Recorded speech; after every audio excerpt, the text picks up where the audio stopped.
Hello friends, welcome to our new YouTube channel Biotext.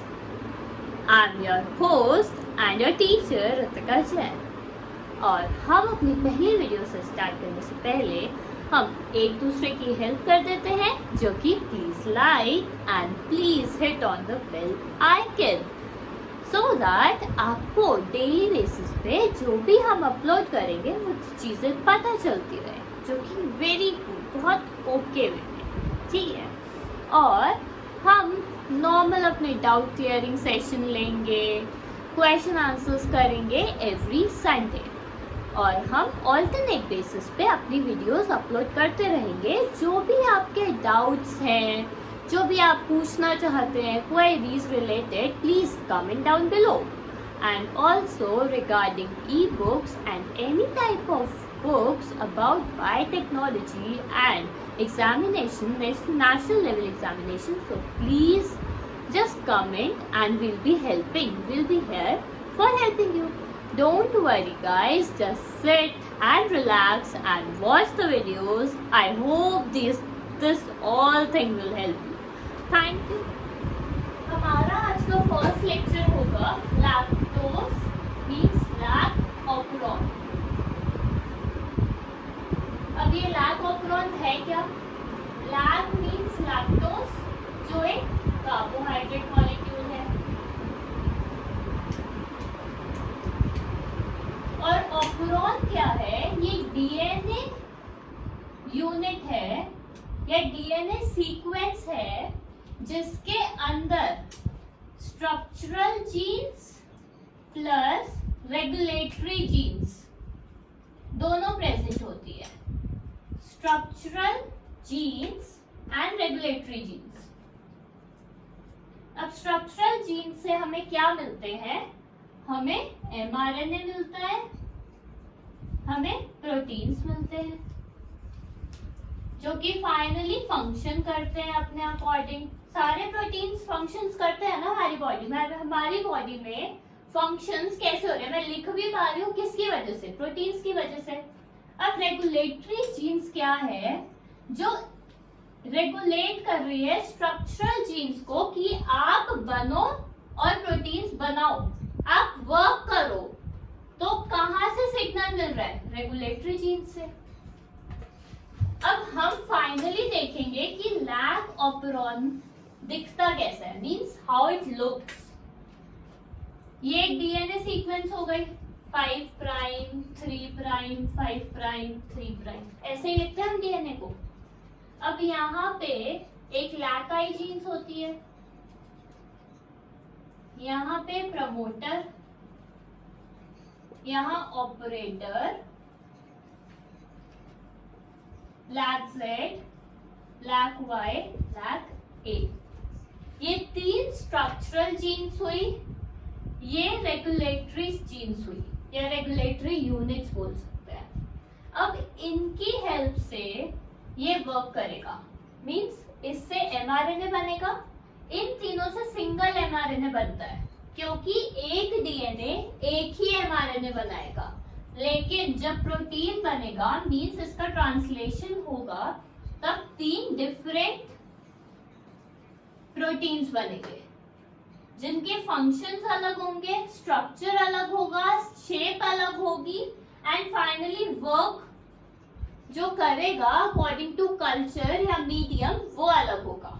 And ये हमेशा prokaryotes में work करता है, कभी यूकैरियोट्स में लैक ऑपरॉन प्रेजेंट नहीं होता है। अब फाइनली हमने देखा outcome, like overview, lac operon होता क्या। अब इसे लैक क्यों बोला गया है? यहाँ तो कहीं आया ही नहीं कि क्यों लैक बोला गया है, कहाँ लैक्टोज का यूज है, किस लिए हमने किया है। अब लैक्टोज इसलिए बोला गया है, लैक्टोज कन्वर्ट होता है एलोलैक्टोज में, और जो कि इंड्यूस करता है इस ऑपरॉन को कि मैं यहाँ बैठा हूँ, आप मुझ पे आओ और मुझे वर्क करवाओ, मेरे से जीन्स बनवाओ, मुझसे प्रोटीन्स बनवाओ। तो कौन करता है? एलोलैक्टोज। क्या करता है ये? कि मैं बाइंड हो गया हूं, अब प्लीज आप अपना काम करना शुरू करो। एलोलैक्टोज जब तक नहीं होगा तब तक ये ऑपरॉन वर्क नहीं करेगा, इट विल नॉट वर्क। हमने ओवरव्यू देख लिया, अब हम इसके और डीप व्यू में जाएंगे कि ये वर्क करता कैसे है।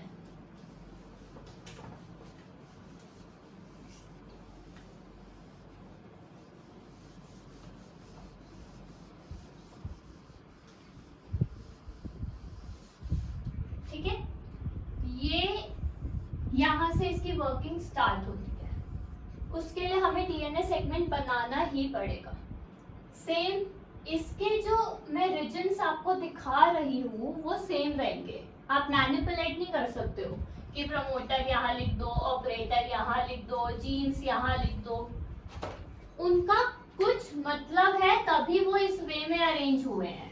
अगर आप स्ट्रक्चरल जीन्स ही पहले बना दोगे तो वो वर्क कैसे करेंगे बिना रेगुलेटरी जीन्स के। सपोज रेगुलेटरी जीन्स यहाँ है, स्ट्रक्चरल जीन्स यहाँ है,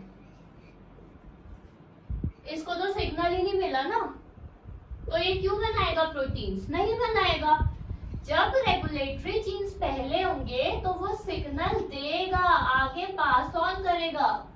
बैक टू फ्रंट आते हैं या फ्रंट टू बैक जाते हैं? हमेशा फ्रंट से बैक जाते हैं, इसलिए रेगुलेटरी जीन्स हमेशा पहले लिखी होती है। और वही ऑपरॉन का काम है कि रेगुलेट करे बाकी जीन्स को। यहां आया लैक आई। अब हर एक के हम फंक्शंस पढ़ेंगे। Promoter, operator, lac Z, lac Y, lac A. These three are structural genes and they are the regulatory genes. ये भी सीक्वेंस सेम रहेगा, इसको आप भी मैनिपुलेट नहीं कर सकते हो। अब ये क्या करता है, ये एक रिप्रेसर जीन बनाएगा। रिप्रेसर मतलब आप किसी चीज को रिप्रेस कर रहे हो, बंद कर रहे हो, मत हो रिप्रेस। तो ये एक रिप्रेसर जीन बनाता है या रिप्रेसर प्रोटीन बनाया इसने। अब ये क्या करेगा, बाइंड करेगा कहाँ? ऑपरेटर पे। सपोज इसने ऑपरेटर पे बाइंड कर दिया। और प्रोमोटर पे कौन बाइंड करता है? ट्रांसक्रिप्शन में प्रोमोटर पे हमेशा RNA pol means RNA polymerase bind करता है। हमेशा डीएनए जब ट्रांसक्रिप्शन होता है कहाँ से सिग्नल मिलता है? आरएनए पॉल जब बाइंड करे प्रमोटर पे। अगर इसने बाइंड किया तो ये आगे के जीन्स को ट्रांसक्राइब करेगा कि एमआरएनए बने। जब इसे ऑपरेटर ने, रिप्रेसर ने ऑपरेटर पे बाइंड कर दिया, बट आरएनए पॉलीमरेज को तो जगह ही नहीं मिली, आगे फॉरवर्ड मूव कैसे करे वो? तो मींस नो ट्रांसक्रिप्शन, ट्रांसक्रिप्शन नहीं होगा। ठीक है, ट्रांसक्रिप्शन तो हुआ ही नहीं, मींस हमारे जो मेन जीन्स थे, सारे प्रोटीन्स बने ही नहीं, हमें मिले ही नहीं। तो हमारा काम कैसे चलेगा? वो ई कोलाई या वो पर्टिकुलर बैक्टीरिया या प्रोकैरियोट वर्क कैसे करेगा? उसे खाना कहाँ से मिलेगा? काम ही नहीं हुआ। अब एक चीज है, हमने मीडिया में ग्रो करा ई कोलाई को, ग्लूकोज चाहिए होता है उसको अपने मेटाबॉलिज्म के लिए, ग्लूकोज खत्म हो गया। सपोज हमने उस मीडिया में लैक्टोज डाल दिया, ठीक है, तो वो लैक्टोज ई कोलाई के बॉडी में जाके या कन्वर्ट हो जाएगा किसमें? एलोलैक्टोज में। और ये एलोलैक्टोज क्या करता है? रिप्रेसर पे जाके बाइंड कर देता है। सपोज ये एलोलैक्टोज है, ये जाके रिप्रेसर पे बाइंड कर गया, जिसकी वजह से ये इनएक्टिव हो गया। इनएक्टिव हो गया तो ये बाइंड नहीं कर पाएगा। किस पे? ऑपरेटर पे।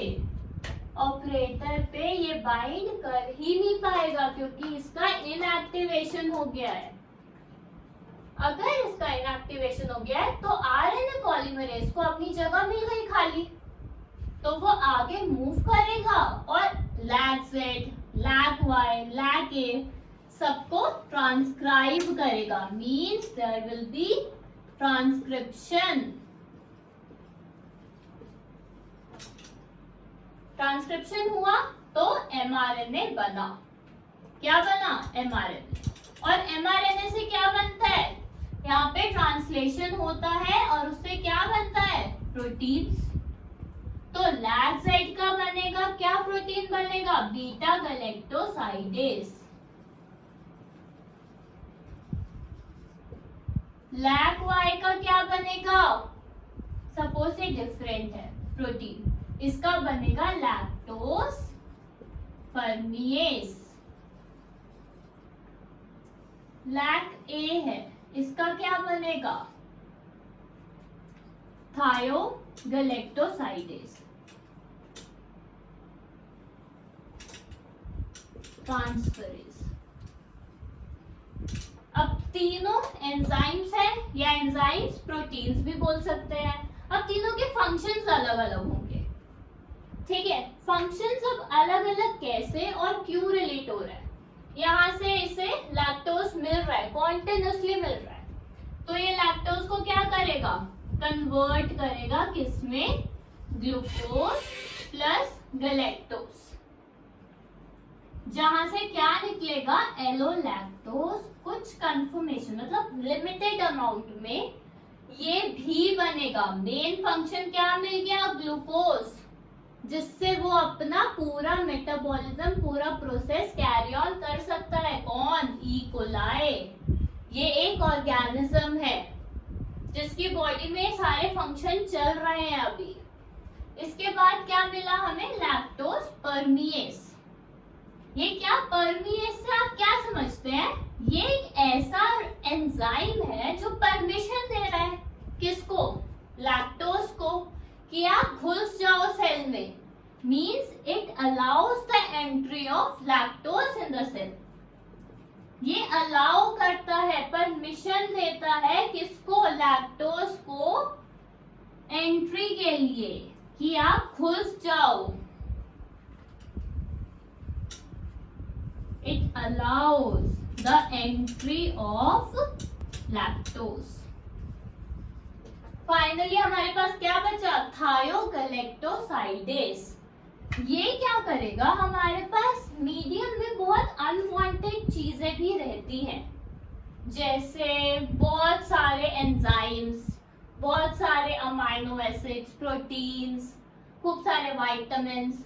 तो ये क्या करता है एंजाइम? सिर्फ लैक्टोज को ही बोलेगा कि आप जाओ, या फिर लैक्टोज की ही एंट्री पे परमिशन देगा, वो तो दे दिया। बट जो बाकी चीजें हैं जैसे विटामिन्स, मिनरल्स, बाकी टॉक्सिक मटेरियल्स, वो इसे डिग्रेड कर देता है। कौन सा मॉलिक्यूल? कौन सा protein? Thiogalactosidase transferase. It will degrade the toxic substances or the unwanted material from the media. अब ये पूरा ओवरव्यू हुआ किसका? लैग ऑपरॉन का। अब ये कुछ 4 चीजों पे, 4 केसेस के बेसिस पे चलता है, जो कि हम नेक्स्ट वीडियो में पक्का कवर करेंगे। और अभी हमने मेन ओवरव्यू पढ़ा, जो कि क्या है? लैग ऑपरॉन का। इससे रिलेटेड आपको कोई भी डाउट या प्रॉब्लम हो तो please do comment below. Thank you.